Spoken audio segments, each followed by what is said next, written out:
Selamat pagi para netizen dimanapun kita berada, salam inspirasi bagi kita semua ya. Banyak video yang beredar bahwa kabarnya begitu rumah Sahroni dibakar. Wah, ada apa? Benar nggak begitu kan ya? Rumah Sahroni dibakar.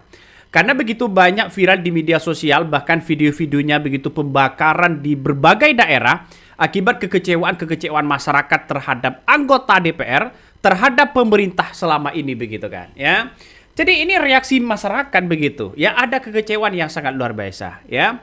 Dan kabarnya begitu ketika ada narasi-narasi bahwa rumah Sahroni dibakar ya, bahkan kabarnya Sahroni dikabarkan melarikan diri ke Singapura. Wah, benar nggak begitu kan ya?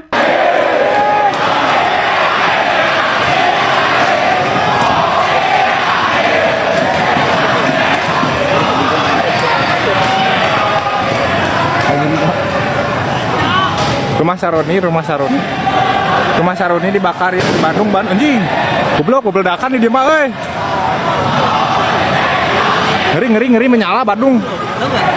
Si Ledang. Iya, tahu.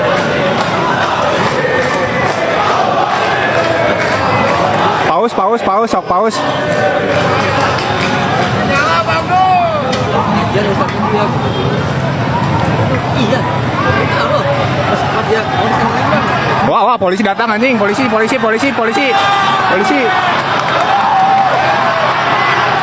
Wah, chaos.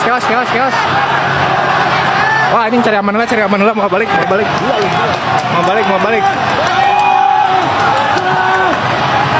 Mau balik.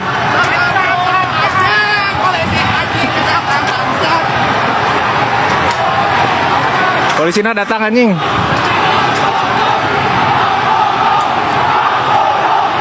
Kombu sana.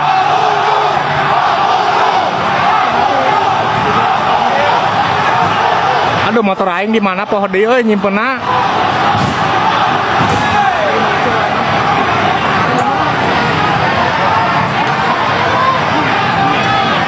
Makasih gip-gipnya euy, makasih pisan.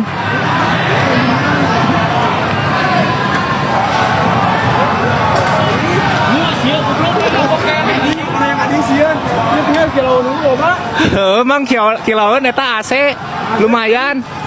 Aya di Namoan aslina, abi pernah damel di aya di Namoan. Dan bahkan di kolom komentar dari Ahmad Sahroni di Instagramnya ya dinonaktifkan. Wah, ada apa ini? Ini semakin menunjukkan bahwa Sahroni semakin panik begitu. Nah, dengan beredarnya seperti ini, maka masyarakat hari ini begitu sekarang begitu kan ya menunggu apakah ini benar bahwa dalam beberapa narasi-narasi yang muncul bahwa rumah Sahroni akan dibakar atau tidak begitu kan.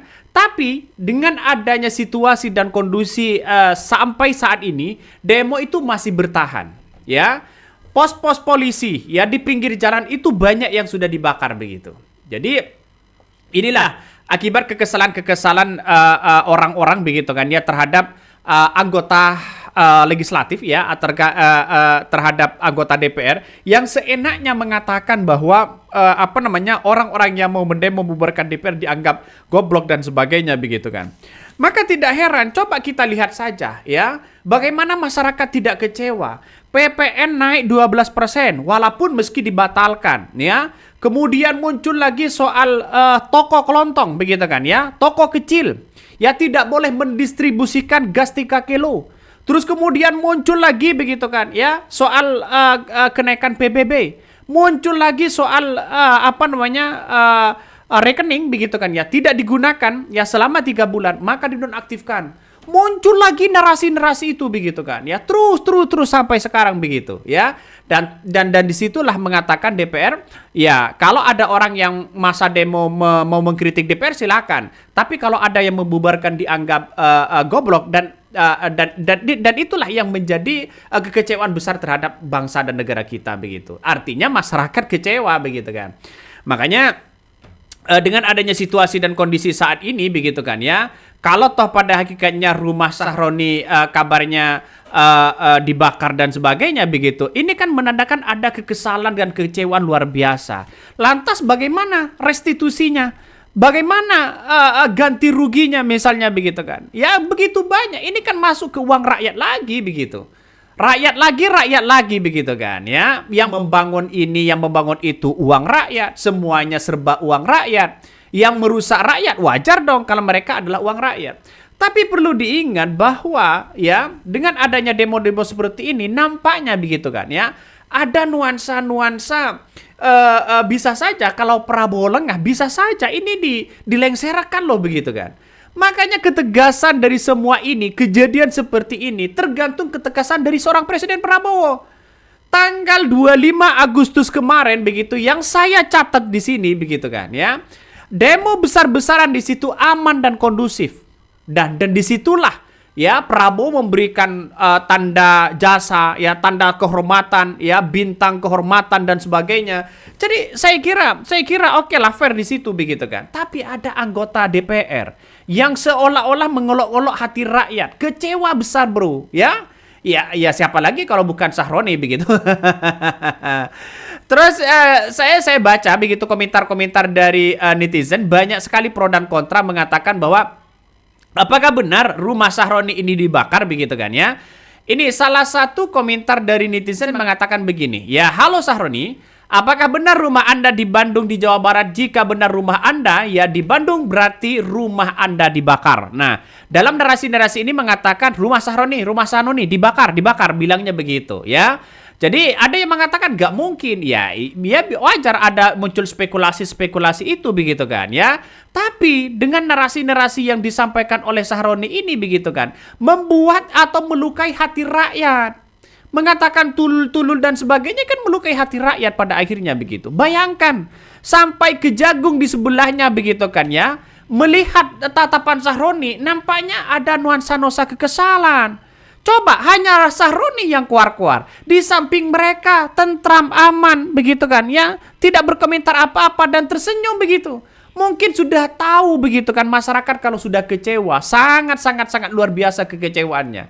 Jadi saya kira demo seperti ini akibat kekecewaan besar ya masyarakat begitu kan ya. Apalagi soal PPN, soal pajak, soal PPB, soal gas, semua tambang dan bahkan tambang ilegal dan sebagainya. Semua ini begitu atas kekecewaan rakyat. Seolah-olah dipermainkan sana sini begitu kan.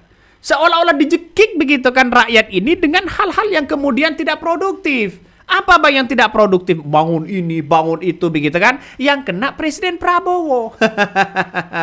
Yang kena Presiden Prabowo begitu kan? Ya, dan pada akhirnya apa yang terjadi? Ada sebuah komentar yang sangat menurut saya pribadi komentar ini menurut saya pribadi apakah benar Sahroni ini kabur atau melarikan diri ke Singapura atau bagaimana begitu kan? Atau karena merasa punya uang dan sebagainya. Pecat aja katanya begitu kan ya. Ada yang mengatakan pengecut dan sebagainya. Jadi saya kira ini langkah yang kemudian saya amati betul bahwa soal Sahroni ini begitu kan. Nampaknya ini sudah melukai hati masyarakat Indonesia itu sendiri begitu kan. Jadi saya berpikir wah ini kenapa Nasdem tidak pecat aja begitu. Jadi agak disayangkan bro. Coba di berbagai daerah, di mana-mana dibakar, ya, pos-pos polisi, ya, pos-pos brimob begitu kan, semuanya banyak yang kemudian dibakar, apalagi di Surabaya, sampai pagi ini begitu kan, ya, terus melakukan aksi demo akibat kekecewaan itu. Saya menduga awal begitu kan, sejak 25 Agustus kemarin, saya melihat dan mengamati betul bahwa orang-orang yang demo di situ memang ya berangkat dari sendirinya begitu kan. Ya, dia demo, sorenya sudah selesai, tapi kenapa? Ya datang lagi besoknya begitu kan ya, sampai malam, sampai besoknya juga begitu. Saya amati betul, ternyata begitu kan ya, ini berangkat dari kekecewaan masyarakat terhadap langkah kebijakan pemerintah yang selama ini seolah-olah tidak pro terhadap rakyat. Dan saya yakin bahwa Prabowo ini tidak tahu situasi dan kondisi di lapangan hari ini. Makanya jangan terlalu percaya terhadap bawaan-bawaan dan lingkaran-lingkaran Bapak begitu kan. Situasi saat ini mencekam Pak Prabowo. Apakah sekedar hanya minta maaf kepada korban? Ya? Ada korban ojol yang kemudian dilindas di situ, Pak. Apakah sekedar minta maaf? Apakah sekedar hanya memberikan memberikan sepenuhnya tanggung jawab? Bukan soal itu, Pak. Tapi soal HAM, soal sosial, soal nyawa kita. Jadi inilah betul-betul apakah kondusif ya negara kita benar-benar mengamankan negara kita, rakyat kita begitu atau tidak? Ternyata aparatnya juga seperti itu begitu. Orang yang kemudian live di berbagai platform begitu kan, itu dikabarkan tidak boleh begitu. Media pun kabarnya tidak boleh meliput itu. Jadi saya kira ini gimana negara begitu kan? Kalau sudah seperti ini. Siapa yang mesti dirugikan? Ya, dengan pernyataan tadi begitu kan. Ini akibat kekecewaan. Makanya sejak awal Prabowo dilantik begitu PPN sudah naik 12% walaupun sudah dibatalkan. Muncul lagi menteri-menteri dari seorang Prabowo. Si Bahlil mengatakan bahwa toko kecil tidak boleh mendistribusikan gas 3 kiloan. Muncul lagi di situ soal PBB. Muncul lagi narasi-narasi kebijakan-kebijakan data kita begitu kan. Mau diserahkan ke Amerika. Terus kemudian banyak segala hal yang kemudian seolah-olah tidak pro terhadap rakyat. Dan inilah memuncak reaksinya begitu kan. Ya, kekecewaan masyarakat di situ begitu. Jadi saya kira ini bukan hal yang baru begitu kan, tapi di era Prabowo ada hal yang kemudian perlu hati-hati, Pak. Jangan begitu. Dugaan saya di lingkaran Bapak lah yang kemudian akan menjumuskan Bapak bisa dilengserkan. Masyarakat kalau marah, ya apapun yang terjadi bisa semuanya begitu. Karena otoritas kekuasaan secara demokrasi itu berada di tangan rakyat, bukan berada di tangan pemangku kebijakan-kebijakan yang ada di parlemen sana, yang ada menjadi otoritas, menjadi menteri, menjadi presiden. Bukan, Pak. Semuanya adalah hak rakyat begitu kan. Jadi inilah kalau rakyat lagi marah ya seperti ini begitu. Tapi ya pasti ada dampak juga begitu. Ya walaupun dirusak seperti ini pasti ada anggaran baru, yaitu adalah uang rakyat. Anggaran baru itu uang rakyat. Tapi masyarakat puas. Karena apa?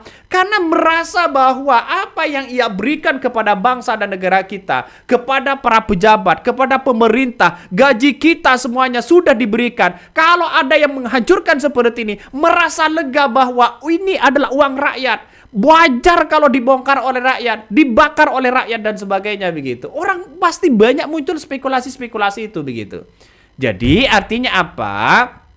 Reaksi-reaksi inilah yang kemudian begitu kan ya. Yang saya lihat ini 8 bulan ya Pak Prabowo memimpin begitu. Jangan terlalu percaya terhadap data-data yang kemudian dimiliki oleh di lingkaran Bapak begitu. Ya, bahwa kemiskinan akan turun, kemiskinan ini, kesejahteraan ini begitu kan. Ya, BM makan gizi gratis katanya berefektif yang sangat luar biasa. Apakah Bapak sudah survei di lapangan? Jangan, Pak, coba sidak aja begitu kan. Sidak aja, Pak. Kalau mau Bapak datang ke lapangan, tiba-tiba aja. Jangan langsung masih komunikasi ini, masih itu begitu. Yang di bawah itu pinter, Pak. Ya, bagaimana untuk bisa ada kong kali kong, bagaimana untuk bisa mensterilkan suasana. Itu yang di bawah seperti itu, Pak.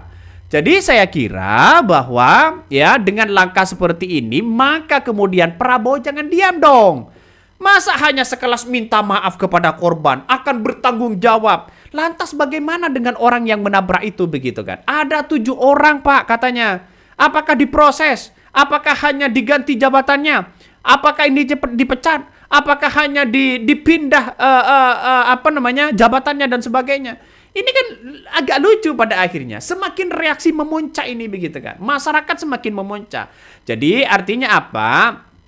Artinya bahwa jalan satu-satunya begitu kan. Jalan satu-satunya menurut saya pribadi ya, Pak Presiden Prabowo harus memberikan solusi yang terbaik yang sekiranya masyarakat itu percaya. Bagaimana caranya? Caranya tangkap para orang-orang yang kemudian melakukan korupsi besar, tambang ilegal, baik di parlemen atau siapapun begitu kan ya, tangkap mereka begitu kan. Jangan takut, Pak. Bapak ini lagi diadu domba. Para oligarki yang punya kepentingan besar, para koruptor yang menjadi satu kesatuan di situ, yang dibentuk dengan oligarki begitu kan ya, itu akan bisa menjerumuskan Bapak. Lewat apa? Lewat lebay di depan Bapak, lewat seolah-olah merasa dibantu, merasa memberikan kontribusi besar, Pak. Padahal nol, Pak. Coba bayangkan ya, menteri-menteri Bapak, bayangkan menteri-menteri Bapak begitu kan ya. Banyak kata-katanya yang kemudian menyakiti hati rakyat. Makanya jalan satu-satunya reshuffle besar-besaran, Pak. Ganti mereka. Ganti semuanya, Pak. Di lingkaran Bapak itu terlalu banyak termol-termolnya, terlalu banyak geng solonya, Pak. Jadi saya kira kalau Bapak masih mempertahankan ini, tidak akan lama lagi Bapak akan bisa dilengsarkan. Dan posisi kalau sudah dilengsarkan, yang menggantikan siapa? Gibran misalnya begitu kan. Apakah tidak lebih parah, Pak? Ya, walaupun tidak banyak demo di mana-mana begitu kan. Tapi masa ia mau dipimpin yang kurang berpengalaman? Jadi inilah yang kemudian ya reaksi masyarakat itu atas kekecewaan ini. Ini bahkan ini Nasdem ya Sahroni ya Wakil Ketua Komisi 3 DPR RI ganti dengan Rusdi Masih. Katanya sudah dicopot, pindah ke Komisi 1 begitu. Ya buat apa juga begitu kan?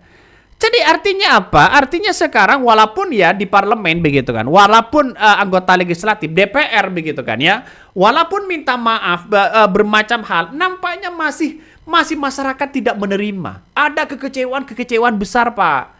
Jadi saya kira bahwa langkah inilah yang kemudian Bapak harus benar hati-hati. Pak Prabowo hati-hati betul. Ya, jangan-jangan di lingkaran Bapak yang membisiki Bapak, jangan-jangan bisa saja begitu itu bagian dari orang-orang yang kemudian begitu kan ya, sepaham dengan oligarki yang punya kepentingan besar. Saya percaya terhadap Pak Priyono yang mengatakan bahwa ada pihak-pihak non-state yang akan memecah belah bangsa, yang akan menjajah bangsa kita begitu, agar ada perpecahan, agar ada bentrok sana sini begitu kan. Saya percaya itu begitu. Tapi perlu diingat, Pak, dengan adanya demo seperti ini, bukan lagi siapa yang menggerakkan, tapi bagaimana hati kekecewaan masyarakat yang selama ini kebijakan-kebijakan Bapak, kebijakan-kebijakan dari pembantu Bapak seolah-olah tidak pro terhadap rakyat. Ketika rakyat menanyakan bagaimana kebijakan ini, tanggapannya apa, Pak? Banyak yang blunder begitu kan. Salah satunya apa? Banyak ketika tanah begitu kan ya, nganggur, ya akan disita negara. Ya, nomor rekening begitu kan ya.